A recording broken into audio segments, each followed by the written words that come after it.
How's everyone? Good to see you. I hope you're doing well. Through the virus, through our virus, you know, when you think of a virus, measles, I found out, I this was word of mouth. I'm not a medical expert, but anyway, this girl said measles is a terrible illness because not only do you get an illness, whatever measles does, but measles resets your whole body's immune system. It erases it, puts it on a total reset. You know, the virus is what any virus. It's just the body's not in its natural condition. Therefore, it gets sick and it goes through all these changes. Well, listen, economically, the the whole world is in a kind of virus state. The whole world is going through a whole financial reset. I could probably say this with confidence. Those areas of the globe that know how to come together are who are above capitalism. I'm tired of capitalism. Who understand that their community is only as strong as their weakest link, and go to and gather around that. Those nations, areas, and I just one off the top of my head is probably like South Korea, Japan, China to a degree, right? That they got wind of the uh, the challenges and went, they had to maybe go to some extreme measures, but they determined to get their whole community under control. And I'm watching, America, we got a little here, a little pocket here. Everything is governed by how the almighty American dollar figures into the equation, right? You got surplus, need, but right in the middle, you've got capitalism's mighty dollar governing the whole thing. And as it breaks down, people are dying now. More importantly, it's the first. And it's interesting. I'm I was in just an odd bunch of coincidences, which I believe in God, so there wasn't any coincidence. But for whatever the universe determined, that I'd be semi-secure through the brunt of this world pandemic. It's amazing to see. I'm speechless. I don't even know how to articulate it properly.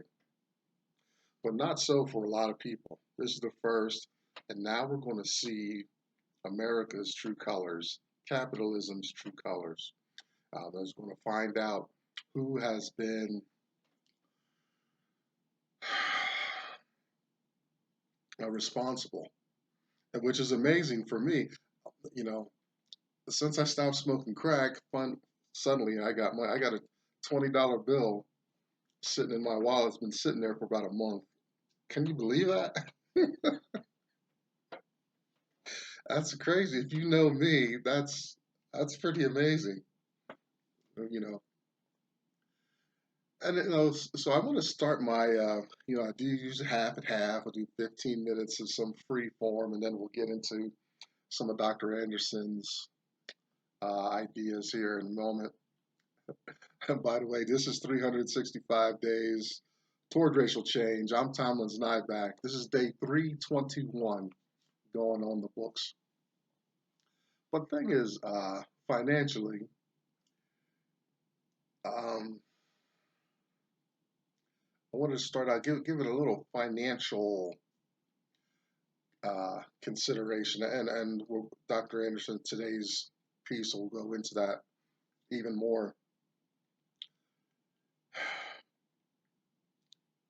If you're black or disadvantaged, you know, because the whole globe is in a reset, maybe I can slack off just a little from polarizing this along lines of color, because now we are really not now when they say we're in this together. Well, I know everybody is going through something. Shout out to Chris Cuomo. I like the guy, Catholic, white dude, but he turns me on. I see why Don Lemon and him connect, because it's the humanity, not color. But so I don't want that on the books. I watch a lot of CNN. Anyway, financially, it's important because um,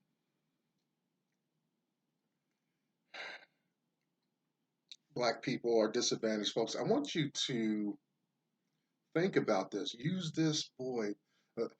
Think of this as you've kept your hand too long on the fire. You've been consuming, consuming, consuming, consuming. Right? Where you live is it's a necessary consumer product. Okay. Maybe you got a vehicle. Well, there's a bunch of stuff tied to that. I'm not going to take that from you. But look out for your, you know, that liquid income that you just been throwing, shoveling out the door when the next new thing came along. You know, I haven't spent in that way, except for maybe food. I'm not going to take food from you either. But watch out buying the toys and everybody else's. You know, this white owned, this what's owned by the power group in the world. Stop buying their stuff. Uh, stop making their economy grow, because now that we're in the thick of it, I mean, you're going to see, they've got all these products extending your loan or something, but somehow they're going to want, there's no amnesty, financial amnesty here. You're going to be required, right? Um, I want to, I applaud and give a great shout out to landlords and lenders who are like, you know what? These people ain't got nothing. If I throw them out, cut them off, they still ain't gonna have nothing. Remember the first Rocky movie? Sylvester Stallone, he's a loan shark or something, or the muscle for a loan shark, and he's supposed to break the guy's thumb, but he goes into this philosophical mode. He's like, if I break the guy's thumb, he can't work. If he can't work, he still can't pay. So what am I going to do, right? And his boss, gave a little shakedown on that. But that's the idea, where are going to be those bright shining lights that are like, you know what? Because listen, like somewhere in the lives of these landlords, there's people with stockpiles, right? This thing where that they want their machine just to keep running and grinding up people, you know, and having excess uh, surplus of money and stuff, there's going to be a few outliers of lenders and landlords that are going to be like, what am I going to do? These people can't pay. It's not like people are knocking down my door to live in my space and pay my mortgage.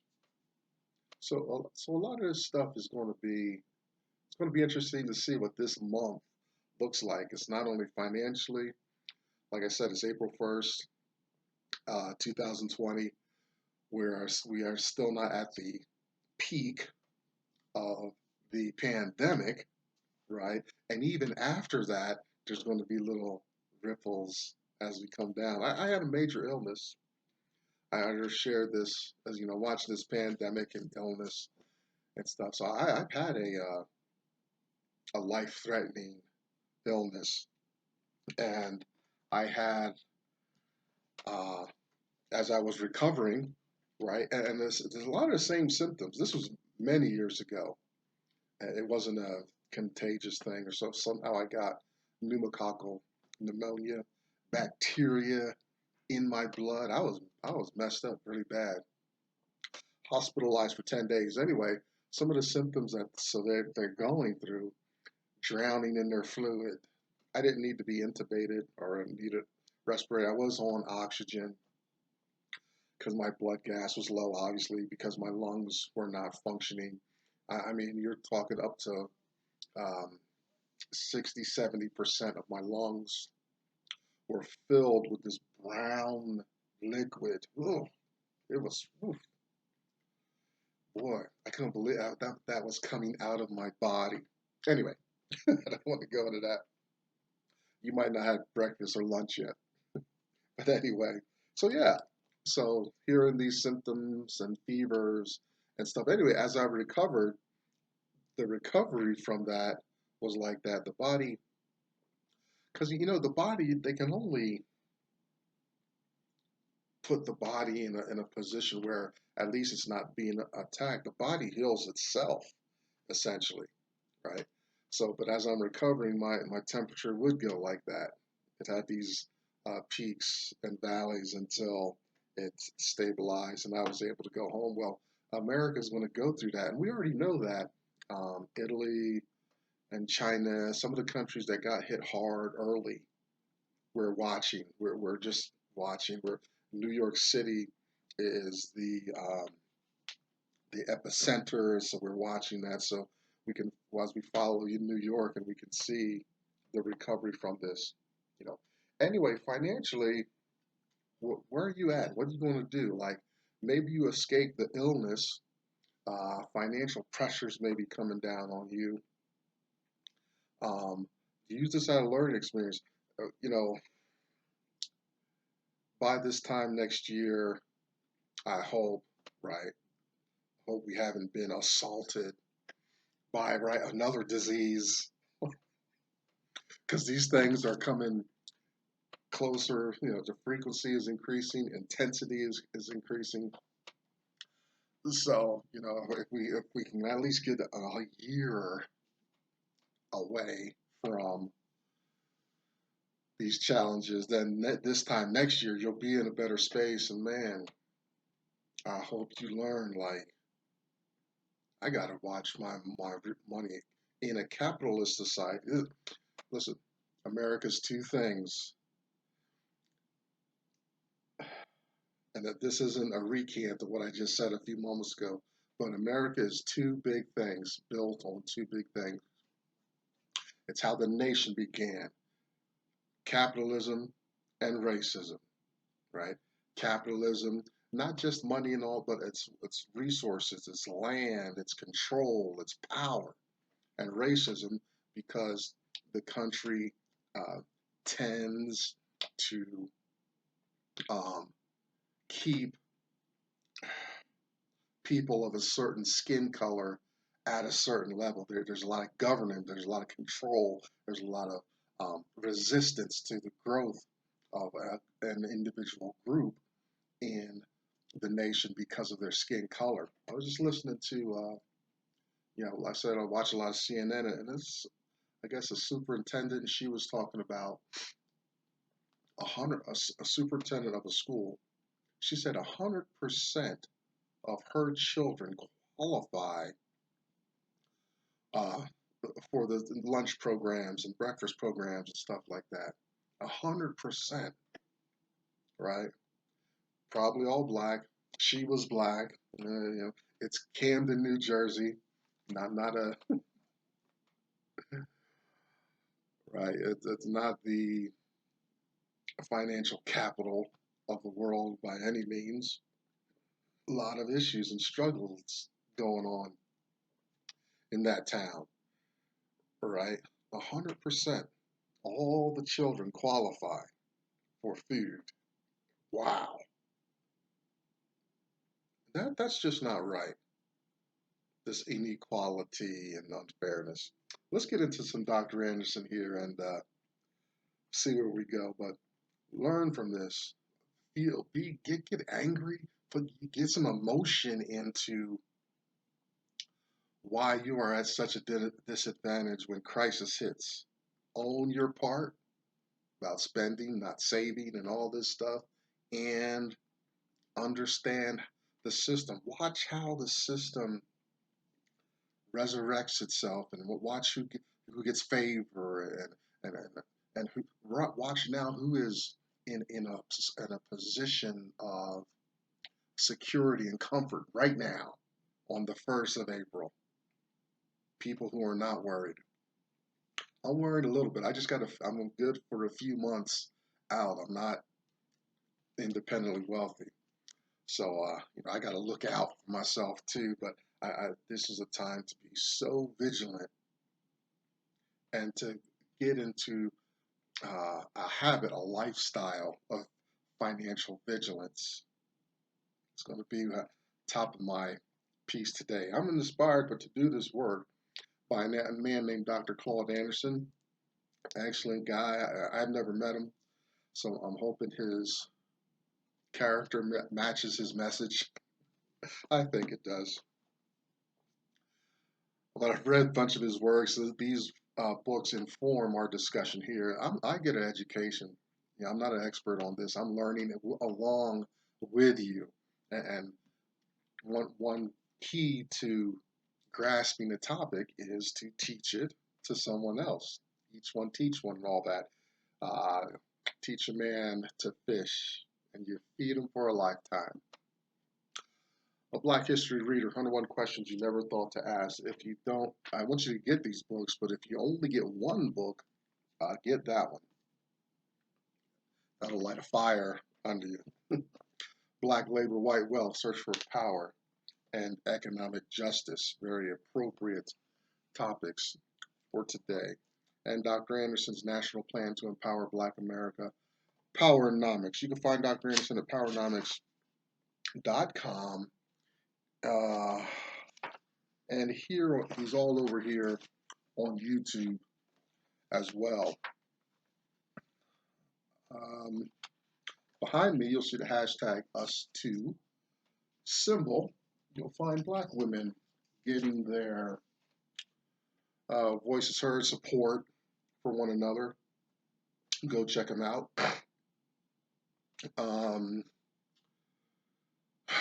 Check out Blag Enough, BLAGGENUF, kind of a Black Facebook experience.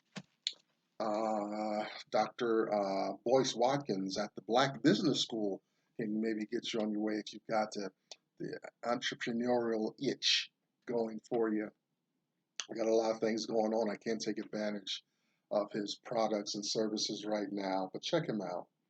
He's another one of the sincere guys. He's in the Anderson family. If you can't find your flavor here on the World Wide Web, do what I did. Start your own little piece. I was talking financially. This is a book I'd like to cover, review one day. I want to have to read this a couple more times. It's G. Edward Griffin's The Creature from Jekyll Island.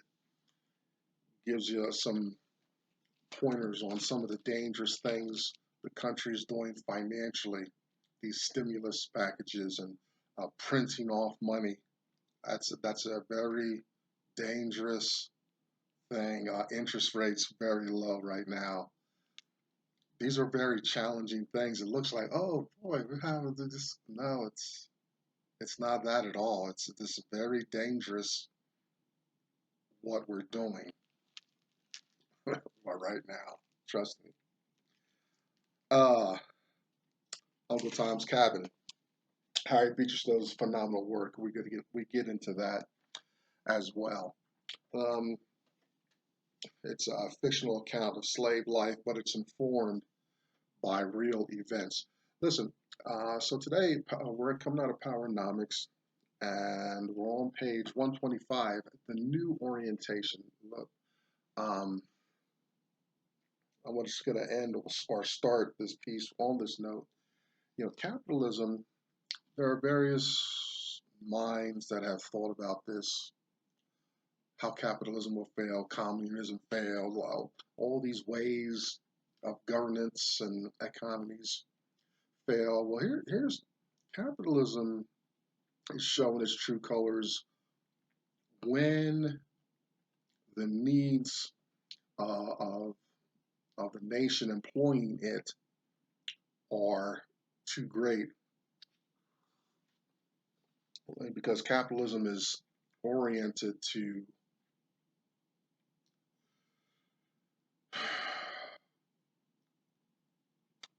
have an oppressed group just as being used as slaves. It's slavery, but without um, the coercion, the physical coercion.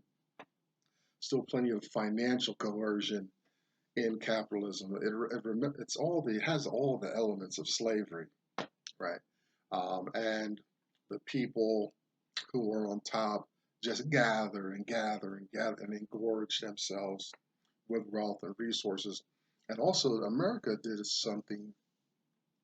We have a poverty line. It's a very it's a number. It's hard coded. If you're a programmer, you work with numbers. We have an element in an equation called a constant, and a constant it's an immutable, unchanging figure, right? Yeah, I know you maybe if you had trouble with algebra, if we said x plus y squared um, over z plus 2 equals something, uh, all that's alphabet soup confused the hell out of you, but you knew what 2 meant. At least every time you came to the equation and tried to process what was going on, 2 was always 2. That's a constant. And so America has a poverty line. When we say poverty line in America, it's not, oh, you didn't work hard enough. No, the poverty line doesn't even reflect a person's work, mental capabilities, ability to lead. It's just a hard number. It says if you make under this much, boom. And what comes with it is a whole mess of financial manipulation, power manipulation. If you're above this line, then you know you got to scramble to stay above there, and that comes with some other uh, privileges and rights and stuff like that. And at this time, we see capitalism. Problem is, if you're under that line, the bottom really falls out. And I hope the masses, because this is the masses are under the line. It's not like a whole lot of people are on top. The masses are under the line. And uh, what I'm hoping that is as we restructure, that people under the line see the opportunities before them from just being burnt and manipulated, right? You know, there's going to be enough people that have worked hard. And this is kind of where I turned the corner mentally in America, because I said, you know what? I'm doing the same thing. Well, this is the thing, too. Whether you're below the line or above the line, you see yourself expending the same amount of energy, but the feedback is not balanced at all, right? And that's what turned the corner for me. One thing that motivates me to do this work and look at America realistically is like, I'm like, wait a minute. I'm doing the same thing as my white counterpart, as the privileged counterpart in America, but I'm still going backwards. Something's up. I'm like, it's not. It's not in my performance. There's some other mechanism in the land that is promoting this disparity. And that actually turned the corner. I'm going in a whole nother direction, right? Get away from drugs, definitely. Stop burning up and throwing away my resources like that. Shouldn't be touching my eyes now. We got virus all over the place. Don't touch your face. This is an opportunity. Take advantage of it. Look, um, I recognize that this work are the seeds of someday a big national plan. We had a big oomph in the 60s. Dr. Anderson has a lot of criticism for that. I do too. About we walked away. We walked away and left the power group to continue to control wealth and resources in America. That's a big mistake. So we're still trying to catch up to that. This global reset may help put us in position. One thing I wanted to add to Dr. Anderson, all of Dr. Anderson's great work here, I feel like he forgot one more step, and that's Black sustainability. There's nothing here, and he unwittingly gave us an example where we talked about Motown Records and Berry Gordy, great guy, boom, Black folks are going there, and the crown jewel of Motown, Michael Jackson, emerges out of that. But then, like, with all that Black success, manipulation, all of that, blah, blah, blah, he sells his company to Polygram Records. It goes to them, old Dutch company, white folks. We did it with baseball, we do it with entertainment, sports. Oh, those Black folks can't get it right, you know. And that's Black folks have to own their part in the problem with this disparity. They should have just kept trucking right along. If the white company is interested in you, it means you've got the infrastructure there. Maybe you got to tweak some things. I smell blood in the water if the white company wants my product or service.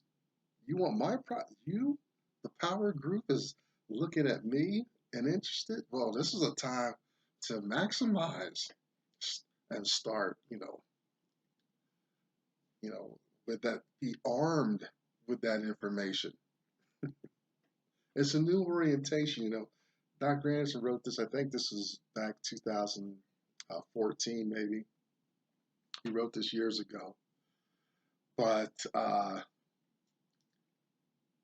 he didn't. He wrote, blood in the water should have been the blood in the water means, if the shark can sense blood in the water from miles away or something like that, some phenomenal, right? And that means go find it, go get it.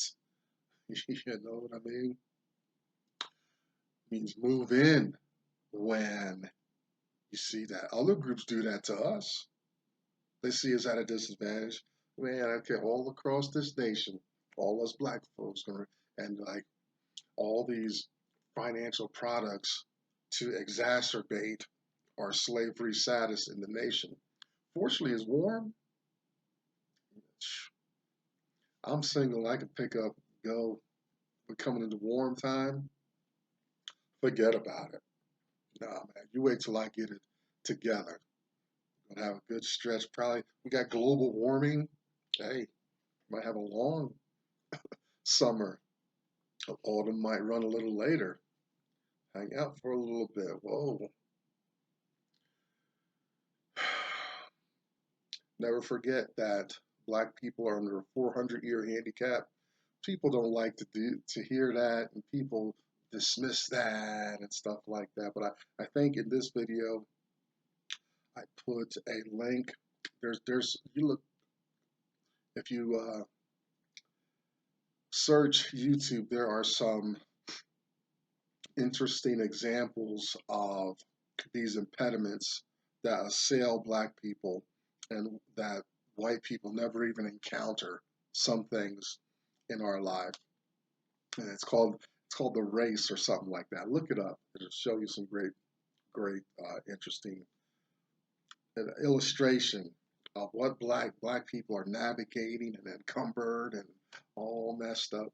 You know, I wonder. I'm just musing. What would the world be like without black people? You know, black people who just get off for a generation or two, come back and see if is the world better. Have they found some other group to put at a disadvantage? It'd be interesting. Or else take everybody from the poverty line, just extract them from the system, and let's see what happens. That's just a side note there. Tomorrow we're going to talk about, uh, or the next time we get together, we're going to talk about wealth cycles. Dr. Anderson has a nice little chart here in PowerNomics, and I want to talk about that because um, it's important to recognize we were getting into a lot of momentum in the tech sector. Um, that still is viable because we don't. It's not a manual labor thing. So technology is one part. He's got a four-part wealth cycle. Then comes information and control of resources. If we understand the wealth chart, we can anticipate. Thing is, I'm confused about right now. I'm confused. What does this global reset do to any wealth cycles, any wealth strategy in the land? We're going to talk about that next time. That's day 321 out of the way. I'm Tomlin's Nyback. 365 days towards racial change. Come back and visit us. Bye bye.